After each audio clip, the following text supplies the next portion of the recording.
Hello friends. I hope कि आप अच्छे होंगे। मैं विवेक यादव हूँ। और जिस तरीके से आप अपना सहयोग और समर्थन दिखा रहे हैं, ऐसा उम्मीद हमने भी नहीं किया था। आप चाहे व्यक्तिगत तौर पर हो, चाहे आर्थिक मदद की बात हो और चाहे एक रिस्पेक्टेड तरीके से बात करने की बात हो, आप हर तरीके से हम लोगों के साथ कंधे से कंधा मिलाकर चल रहे हैं। इसे ही बोलते हैं यूनिटी। जो यूनिटी आपने दिखाई है, वो यूनिटी काफ़ी काबिल तारीफ़ है। और मैं चाहता हूँ कि स्टूडेंट स्टूडेंट रहें और ऐसे ही यूनाइट रहें जब भी कोई किसी मुद्दे की बात हो। चूँकि ये पिछले 7-8 सालों से यूपीपीएससी में माइग्रेशन का मुद्दा है, जो रिज़र्वेशन का ही पार्ट है, उसी के साथ पूरा का पूरा खेल कर दिया गया है। और आपको बहुत से लोग आएँगे ज्ञान देने कि इसको आप ऐसे करिए, इसको आप वैसे करिए। मतलब जब उनकी ज़रूरत थी तब वो नहीं थे। जब ज़रूरत नहीं है तो आपको ज्ञान देने बहुत लोग आएँगे। आपको हो सकता है मेरे और मेरे टीम के लिए भी उल्टा-सीधा बोले और उ उल्टा-सीधा आपको बोले, गाइड करे, बहुत कुछ बोलेंगे। बट आपको भी उन लोगों से सावधान रहना है, क्योंकि ये लड़ाई संविधान संगत की लड़ाई है और संविधान संगत की लड़ाई में आपको पता है कौन सही है, कौन गलत है। आपको सीधा दिख रहा है कि यूपीपीएससी आयोग गलत कर रहा है और हम उस गलत के खिलाफ खड़े हैं और पूरी ताकत के साथ खड़े हैं और सामने खड़े हैं। हम सभी एस्पिरेंट तैयारी करने वाले एस्पिरेंट हैं, हम सभी के नंबर अच्छे हैं। हम लोगों ने पीसीएस में भी दिया अच्छे नंबर, आरओ में भी अच्छे नंबर, बट नहीं हो रहा है। और ऐसे पिछले 7-8 सालों से चला आ रहा था। उस चीज़ की पीड़ा को सहते हुए जब हम लोगों का वो जो सीमा होती है, वो सीमा टूट गई, जो सब्र की सीमा होती है, जो सहने की सीमा होती है, तब हम लोग सामने आए। हम उन सभी रिज़र्व कैटेगरी के स्टूडेंट की तरफ से खड़े हैं जो यूपी में एक लड़ाई के लिए लड़ रहे हैं, चाहे वो ईडब्ल्यूएस हो, ओबीसी हो, एससी हो, एसटी हो, फीमेल हो, फिजिकल हैंडीकैप्ड हो, इवन यूपी के हर स्टूडेंट, क्योंकि यूपीपीएससी में रिजर्वेशन माइग्रेशन ना होने से अदर स्टेट भी कम नंबर में पाकर यहाँ पे सिलेक्शन ले रहे हैं, नौकरी ले रहे हैं। तो एक प्रकार से आयोग ने एक रास्ता खोला है करप्शन का, क्योंकि माइग्रेशन और रिजर्वेशन को इसने बंद करके क्या किया, रिजर्वेशन माइग्रेशन विद ट्रांसपेरेंसी को बंद करके इसने करप्शन का रास्ता खोल दिया, जिससे 2019 से लगातार ये चीजें बढ़ती गई और कोई आवाज नहीं उठाया। और 3-4 साल के बाद कट ऑफ देना, 3-4 साल के बाद आरटीआई से चीजें पता चलना, सीटें तक नहीं पता चलती हैं श्रेणीवार सीटें कितनी हैं किसकी। अभी आपने देखा होगा कि आरओ की जो श्रेणीवार सीट आई हैं, अब आई हैं 27 जनवरी 2026 को, और वैकेंसी है जनवरी 2021। हाँ, वैकेंसी मार्च 2021 की है। तो यही चीजें चलती आ रही हैं और आयोग ने सोचा कि हमारे खिलाफ कोई खड़ा नहीं होगा, कोई उठेगा नहीं और स्टूडेंट में यूनिटी नहीं है और ये ऐसा ही चलता रहेगा। बट सर, हर चीज़ की एक सीमा होती है, वो सीमा जब वो सीमा खत्म हो जाती है सहने की ना, तो लोग अपने आप आगे आते हैं। चालू हम लोगों ने ये स्टार्ट किया था कुछ ही लोगों के साथ और आज सबसे ज़्यादा लोग हम लोग के साथ जुड़े हैं और यूपी का सबसे ज्वलंत मुद्दा आज के टाइम में रिजर्वेशन माइग्रेशन विद ट्रांसपेरेंसी का है। शुरुआत जब हमने की थी तो कुछ लोगों ने इसको व्यक्तिगत हित बताया था और आज वही व्यक्तिगत हित बताने वाले लोग गायब हैं। तो सत्य के साथ जो खड़ा होता है वो चीज़ें अपने आप सही होती चली जाती हैं। थोड़ा देर लगता है, लेकिन उसको सब लोग एक्सेप्ट करते हैं और हुआ भी यही या हो भी रहा यही है और अच्छा होगा भी अच्छा। आप देखिएगा। चलिए, मैं कुछ अभी रिसेंट में आयोग इतनी जल्दीबाज़ी में है, अगर उसके पास कोई बटन होता कि हाँ, एक मैं बटन दबाऊँ और सारे के सारे जितने एग्ज़ाम हो उसका रिज़ल्ट खट से आ जाए और फाइनल रिज़ल्ट आ जाए, तो आयोग के पास ऐसा कोई बटन नहीं है, क्योंकि भाई तो काम तो प्रोसेस से ही करना पड़ेगा। नहीं तो कल का कल आज ही रात को हो सकता है रात को 1 बजे रिज़ल्ट निकाल दे। मतलब हद हो गई है भाई। यूपीपीसीएस मेंस का रिज़ल्ट ये देते हैं जो बहुत डिले होने वाला था।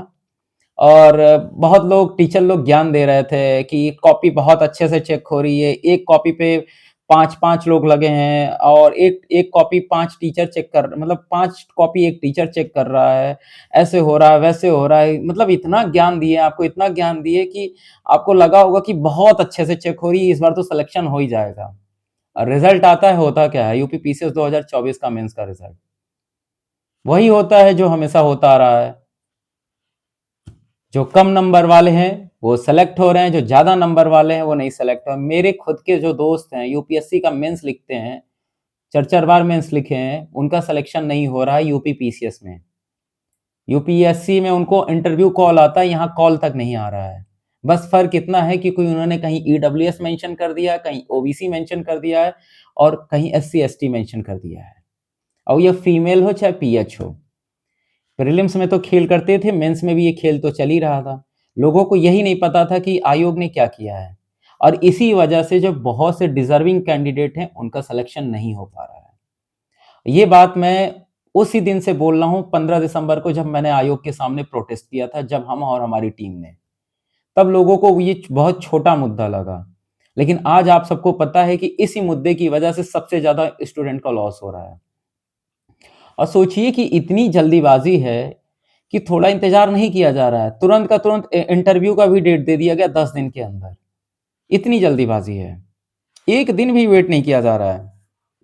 दूसरी चीज़, तो यूपी पीसीएस 2024 मेंस में जो स्टूडेंट हैं, जेन्युइन स्टूडेंट हैं, एक ग्रुप बना हुआ है यूपी पीसीएस 2024 पिटिशनर का ग्रुप है। उसमें वो सभी स्टूडेंट, मेंस वाले स्टूडेंट इन्वॉल्व हों और पीटी वाले भी स्टूडेंट इन्वॉल्व हो जिनका सिलेक्शन नहीं हुआ है। वो लोग इलाहाबाद हाई कोर्ट में रिट दायर करने जा रहे हैं। रिट दायर इसलिए करना ज़रूरी है क्योंकि ये भर्ती प्रक्रिया कंप्लीट कराने के बाद कोई आप कुछ नहीं कह पाओगे कि इसके खिलाफ कोई कोर्ट गया था। क्योंकि इसके खिलाफ अगर माइग्रेशन को लेके कोई कोर्ट जाएगा, तो उसकी सुनवाई ज़रूर होगी और कुछ ना कुछ तो कंक्लूज़न कभी ना कभी तो निकल के आएगा। एट लीस्ट कम से कम थोड़ा लेट ही सही नौकरी मिले, लेकिन सही लोगों को नौकरी मिले। जो चीज़ें हो गई हैं उसको आप बदल नहीं सकते, लेकिन जो चीज़ें होने वाली हैं उसको आप बदल सकते हैं आज की एफर्ट से। बात करते हैं एलटी ग्रेड का। एलटी ग्रेड में क्या हुआ है? भाई साहब, एलटी ग्रेड में तो वो उलटफेर हुआ है कि मैं आपको पहले भी सचेत किया था। मैंने आपको जीआईसी का कट ऑफ जारी किया था, मैंने आपको एलटी ग्रेड का कट ऑफ जारी किया था। मैं एलटी ग्रेड 2020 की 2014-15 की जो एग्ज़ाम थी एलटी ग्रेड प्रवक्ता अंग्रेजी का, उसका कट ऑफ बता देता हूँ। अंग्रेजी में गया था 67 नंबर, 67 नंबर और हाँ, अनरिज़र्व कैटेगरी का अंग्रेजी में 67 नंबर गया था अनरिज़र्व कैटेगरी का और ओबीसी का गया था 86 नंबर, एससी कैटेगरी का गया था 81 नंबर। अनरिजर्व से भी ज्यादा गया था एससी और ओबीसी का। ये 2020 में आरटीआई के थ्रू पता चलता है। और सोचिए उस टाइम जब इतना डिफरेंस था तो अब कितना डिफरेंस होगा। उसके बाद एलटी ग्रेड की फिर से दोबारा भर्ती आई है। तो कल तो तूफान, जब वैकेंसी रिजल्ट आया तब तो तूफान बन गया, मच गया परसों। एलटी ग्रेड प्रवक्ता हिंदी में 35 से 40 नंबर का डिफरेंस है। 120 नंबर का पेपर होता है सब्जेक्ट का, 30 नंबर का पेपर होता है जीएस का, टोटल 150 नंबर का। 95 वाला बाहर है, 80-85 वाला बाहर है, 90 वाला भी बाहर है और 70 और 65 वाला अंदर है। एलटी ग्रेड में ये हुआ है। तो ये चीज़ अभी आपको नहीं पता चल रहा है, जब आप 4 साल के बाद, 3 साल के बाद जब आरटीआई डालोगे तब आपको पता चलेगा। जैसे 2014-15 की भर्ती का आरटीआई हमको पता चलता है 2020 में, क्योंकि उसका एग्ज़ाम 2018 में होता है। और पॉलिसी जो लगाते हैं तो पॉलिसी के अकॉर्डिंग जो 2019 में उन्होंने रिजर्वेशन माइग्रेशन पॉलिसी पे जो रूल लगाया, उसका क्या मतलब वो पिछली वाली वैकेंसी पे भी लागू हो गया था, जिसका रिज़ल्ट नहीं जारी किया गया था। इसलिए वो भर्ती माइग्रेशन की भेंट चढ़ गई। और ठीक अभी यही हुआ है। मैथ में तो इनको एलिजिबल कैंडिडेट भी नहीं मिले, योग्य कैंडिडेट नहीं मिले। इनकी क्या मानक है, क्या मानकता है कि इनको योग्य कैंडिडेट नहीं मिल रहे हैं। मैथ्स में थोड़ा-सा डिफरेंस कम है क्योंकि वहाँ पे स्टूडेंट थोड़े कम हैं, मैथ्स में।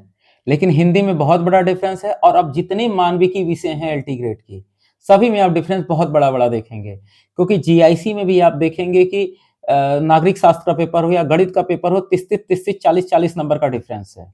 उसमें तो ओबीसी, एससी, एसटी, ईडब्ल्यूएस सबकी कट ऑफ ज़्यादा गई है। वो तो मैंने प्रूफ डाला था, आप जाके पूरा-पूरा एक वीडियो देख सकते हैं मेरे इसमें यूट्यूब पे एक वीडियो पड़ा है यूपीपीएससी डॉक्यूमेंटेशन, मतलब वो यूपीपीटी डॉक्यूमेंटेशन है, कुछ करके पड़ा हुआ है। यूपीपीएससी का उजागर किया था मैंने उसमें। आप उस वीडियो को देखिएगा, ग्रुप में पड़ा है, हो सकता है मैं उसका लिंक मेंशन कर दूँगा इस वीडियो के नीचे। उसमें सारी कट ऑफ, सारी चीज़ें मेंशन है, हर एक एग्ज़ाम की। उसको मैं मेंशन कर दूँगा, आप देखिएगा। तो ये तो हाल चल रहा है। और अभी यही हाल होने वाला। तो मैं उन एलटी ग्रेड भी स्टूडेंट से एक बात कहना चाहूँगा कि आप हमारे ग्रुप से जुड़िए। हम लिंक डिस्क्रिप्शन में मेंशन कर देंगे, कमेंट बॉक्स में पिन कर देंगे। आप इस ग्रुप में जुड़िए। एलटी ग्रेड में हम पूरे यूपीपीएससी में सुधार कराने की बात कर रहे हैं। हम यूपीपीएससी में Uttar Pradesh public service commission में रिजर्वेशन माइग्रेशन को लागू कराने की बात कर रहे हैं, जिससे योग्य उम्मीदवार जो डिजर्विंग कैंडिडेट हैं उनको अपना हक मिल सके, उनको अपनी नौकरी मिल सके। 100% में 90% स्टूडेंट इससे प्रभावित हैं। कुछ लोगों को नौकरी मिल जा रही है तो वो सोच रहे हैं कि हम बहुत पढ़ने वाले हैं, हमने ये कर लिया, वो कर लिया। नहीं, ये गलत है। कुछ लोगों से नहीं होता है। कहीं न कहीं भई अगर कहीं भी 5 सीट भी खाली है ना, तो उसमें भी 5 बच्चे सेलेक्ट हो ही जाएँगे, चाहे सीट कितनी भी कम हो, क्योंकि भीड़ ही इतनी ज़्यादा है।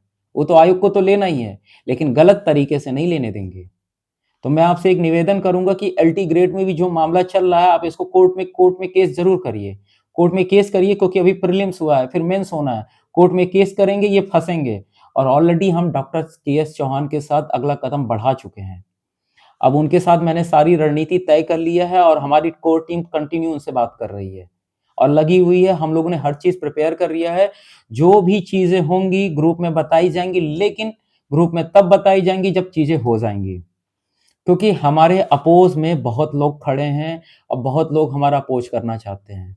तो हम उन चीज़ों को शेयर नहीं कर सकते हैं। कुछ चीज़ें छुपा के करनी पड़ती हैं। तो अब समझ लीजिए कि चीज़ें वैसे ही होंगी। जब चीज़ें हो जाएँगी तो आपको बताया जाएगा। अगर इस बात से आपको सहमत हो तो ज़रूर बताइएगा। क्योंकि अब हम नहीं चाहते हैं कि कोई भी एक गलती हो जिससे हमारी बात कोई लीक हो।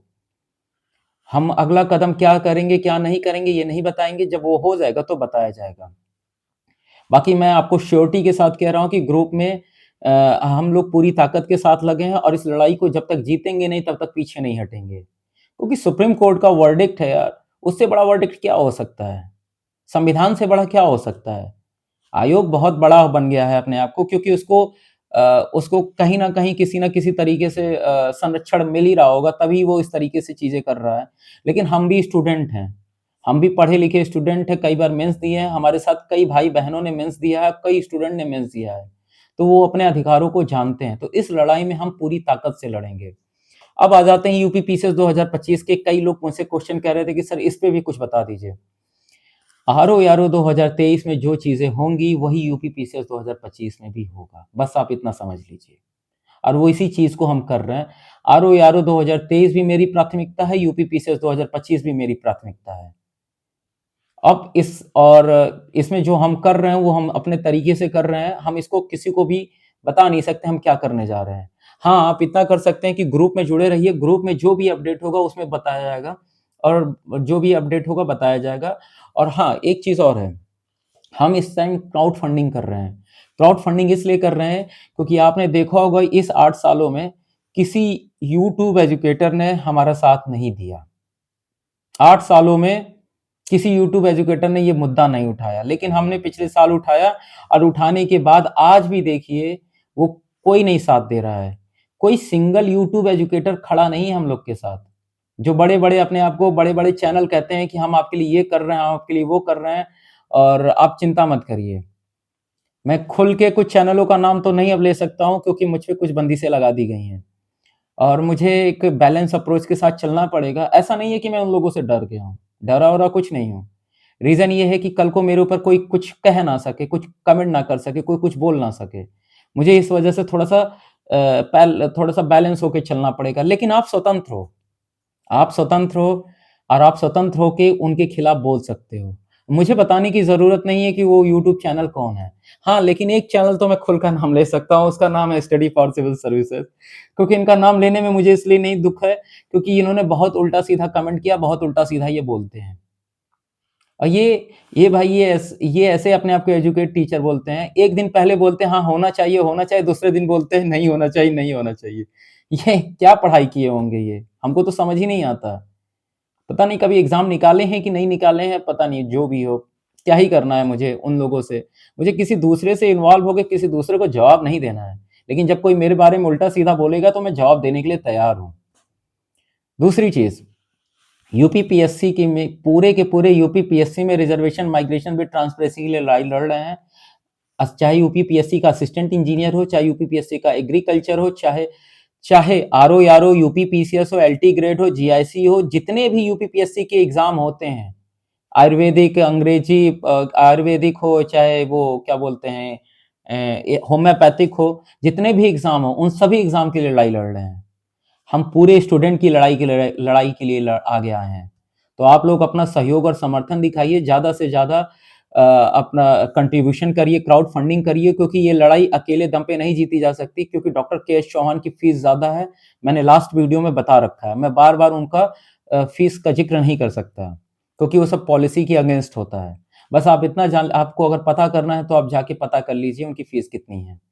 तो ऐसे लॉयर के साथ अगर लड़ाई लड़नी है जो ऑलरेडी सुप्रीम कोर्ट में डिसीजन लेकर आए हैं, रजत यादव वर्सेस राजस्थान में सुप्रीम कोर्ट का जो डिसीजन है वो यूनिवर्सल डिसीजन है, बट आयोग नहीं मान रहा है। आयोग को ऑलरेडी उनका हमने ज्ञापन सौंपा था, हमने रेफरेंस लगा के रजत यादव वर्सेस राजस्थान का, नहीं मान रहे हैं। हमने माननीय सीएम, माननीय डिप्टी सीएम, अपोजिट पार्टी सबको दे डाला। विधानसभा, विधान परिषद में मुद्दा भी उठा, माइग्रेशन को लेके जवाब भी पूछा गया, क्वेश्चन भी पूछा गया, उसका जवाब तक नहीं आया। तो आप समझ सकते हैं कि कितना ज़्यादा मनमानी चल रही है स्टूडेंट के खिलाफ। तो इस टाइम स्टूडेंट पूरे के पूरे यूनाइट हो जाइए और हम लोग लड़ेंगे और हम लोग लड़ के जीतेंगे। क्योंकि ये लड़ाई एक दिन की नहीं है, ये लड़ाई पिछले 8 सालों में जो आपके साथ भेदभाव किया गया है, उसकी लड़ाई है। ये सामाजिक न्याय की लड़ाई है, सोशल जस्टिस की लड़ाई है। तो पूरे के पूरे यूपी के रिजर्व कैंडिडेट एक साथ हो जाएँ। रिजर्व का मतलब पूरे के पूरे रिजर्व कैंडिडेट जितने भी हैं। बस यही मैं चाहता हूँ कि आप यूनाइट रहें, एक रहें, एक साथ रहें, और कोई भी अगर किसी के बारे में उल्टा-सीधा गलत भेदभाव करता हुआ पाया जाए तो आप मुझे ज़रूर बोलिए, और कोई भी मेरे बारे में कुछ उल्टा-सीधा बोले, कुछ भी कहे, तो आप मुझे डायरेक्ट मैसेज कॉल करिए, मुझे प्रूफ़ भेजिए। क्योंकि मैंने किसी को गलत बोला है, ना किसी के साथ मैंने गलत मैसेज किया, ना किसी को गलत टाइप ना कुछ शेयर किया है। जो चीज़ें हैं ट्रांसपेरेंसी है, ग्रुप में आप देखेंगे जिनका भी पेमेंट हो रहा है वो ट्रांसपेरेंसी के साथ पेमेंट हो रहा है, स्क्रीनशॉट शेयर किया जाता है, और उनके नाम-वाम जो भी है ग्रुप में हम लोगों ने बोल रखा है कुछ लोगों को उनके नाम लिखने के लिए, ग्रुप में शेयर करने के लिए, कुछ लोग उस पे काम भी कर रहे हैं। तो जो भी पेमेंट होगा वो ग्रुप में मेंशन किया जाएगा, उनके नाम लिखे जाएँगे, कितना पेमेंट किया, और ये हिसाब-किताब हमेशा चलता रहेगा। क्योंकि ट्रस्ट एक ऐसी चीज़ है जो आदमी को आगे ले जाता है और बहुत आगे लेके जाता है, और हमेशा एक यूनाइट बना के रखता है। और अभी तक तो हमने किसी से सपोर्ट नहीं लिया था, अब हम सपोर्ट लेना आप लोगों का चालू किए हैं। तो जो जितना ज़्यादा सा सपोर्ट करना चाहता है वो सपोर्ट करे, और अकाउंट नंबर जो है मैं ग्रुप में मैं यहाँ पे मेंशन कर दूँगा, अपने डिस्क्रिप्शन बॉक्स में भी मेंशन कर दूँगा, कमेंट बॉक्स में भी मेंशन कर दूँगा। हो सकता है कि मैं एक वीडियो बना के वहाँ पे स्क्रीन में भी शेयर कर दूँगा। तो आप उस अकाउंट नंबर पे आप पेमेंट-वेमेंट अपना ट्रांसफर कर सकते हैं, जितना सहयोग करना चाहता है कर सकता है। क्योंकि ये लड़ाई बहुत बड़ी लड़ाई है, पूरे यूपी के रिज़र्व कैटेगरी की लड़ाई है।